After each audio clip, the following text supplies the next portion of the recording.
The recent killing of Hezbollah leader Hassan Nasrallah has heightened tensions in the Middle East.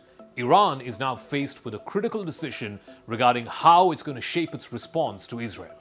The options before Tehran are diverse. It ranges from direct military action to leveraging proxy forces like Hezbollah and the Houthis.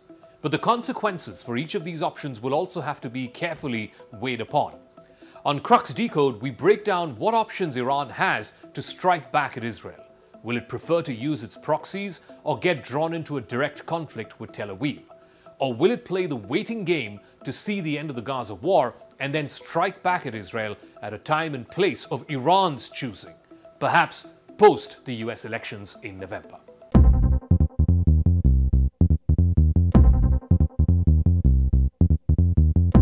So here are some of the options before Tehran for retaliation against Tel Aviv. One could be direct military action. Iran could opt for a direct strike against Israeli targets. This would involve using advanced missile technology or even drones to inflict significant damage. They did something similar to this back in the summer when hundreds of Iranian drones attacked the Israeli heartland. But most of these drones were intercepted or they were taken down by Israel's air defense systems. However, this approach, a direct attack on Tel Aviv or Haifa or other major Israeli cities, it carries with it huge risks, including a potential escalation into a broader regional conflict. Iranian leaders are aware that such an action could provoke a robust Israeli counter-response. If Iran decides to respond to the Israeli strike, which took out the Hezbollah leader Hassan Nasrallah last week, it might not have to pull its punches like it did the last time. Tehran's telegraphed barrage against Israel last time, which was back in April, was written off by many as a failure. But Iran does have quite a few arrows in its quiver should its standoff with Israel continue to escalate further. Experts say that Iran has more sophisticated weaponry at its disposal, it can bring in its proxies into the fight, and unlike its attacks in the past, Tehran can utilize the element of surprise. And of course, there is the ultimate threat, which is officially activating its long-suspected effort to develop a nuclear weapon. Could Iran bring a nuclear weapon into question? Will Tehran go that far? The other option, and a more likely scenario in this case, would involve Iran using its network of proxies.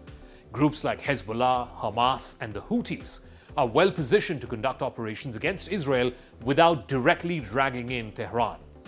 This allows Iran to maintain plausible deniability while at the same time retaliating effectively, even though everyone in the Middle East knows that Hezbollah is merely a proxy for the Khamenei regime in Iran.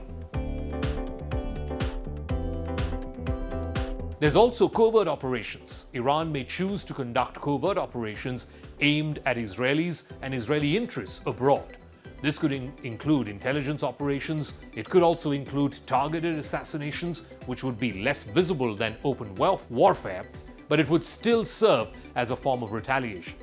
It can also hurt Israel and the world community by stepping up the attacks in the Straits of Hormuz and blocking the international sea lanes, particularly making the Red Sea lanes difficult for commercial and military ships to access. This will extract a heavy price on global shipping and commerce. And then, of course, there is the ultimate threat, which is highly unlikely, but Iran could escalate its nuclear program as a form of retaliation. This would signal that any attack on Iranian soil could lead to severe consequences, including a potential nuclear response against Israel.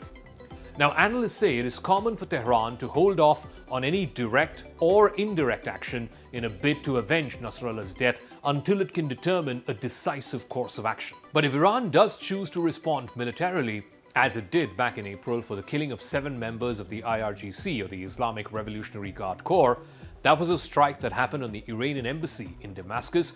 Iran blamed Israel for that strike, and then it unleashed hundreds of drones and other unmanned aerial vehicles into Israeli airspace.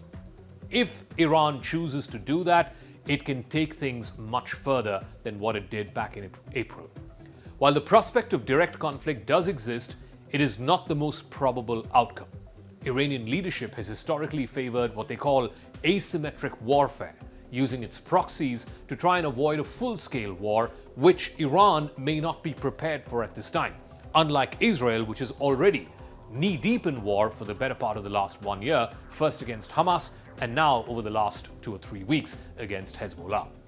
Also, the ongoing ceasefire negotiations involving 6 parties, including Egypt, Qatar, the United States, Israel, and of course Hamas, that could also complicate options for Iran.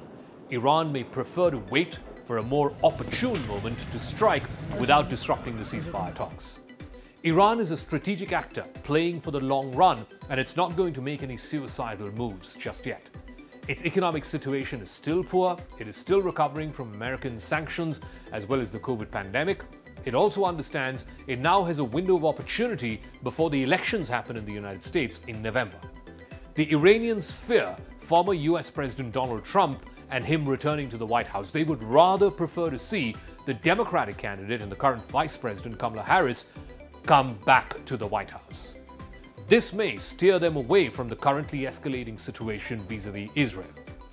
Donald Trump in the White House means more support for Israel. Tehran's understanding and its belief is that America is the economic gateway to the rest of the world and other countries will follow America's lead. Trump will only make things hard for the Iranians.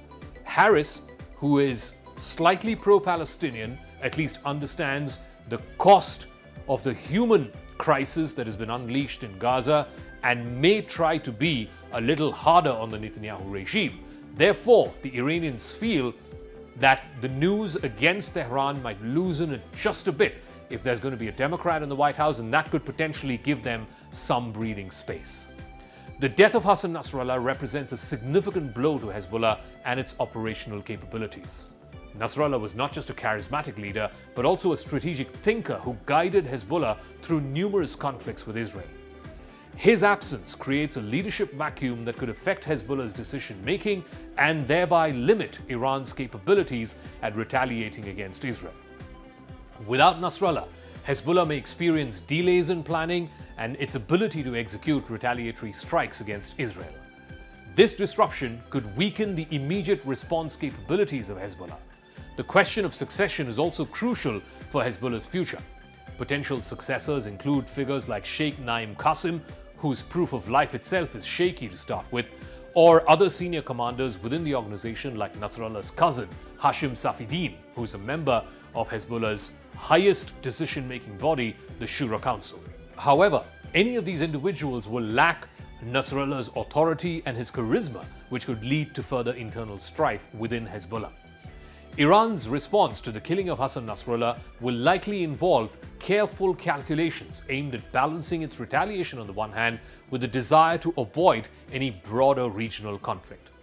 While direct military action remains an option, leveraging proxies like Hezbollah, Hamas and the Houthis seems to be more probable given the current geopolitical tensions. The loss of Hassan Nasrallah complicates matters for Hezbollah but does not eliminate its capacity for retaliation. The coming weeks will be critical in determining how Iran and its allies choose to navigate this tense situation.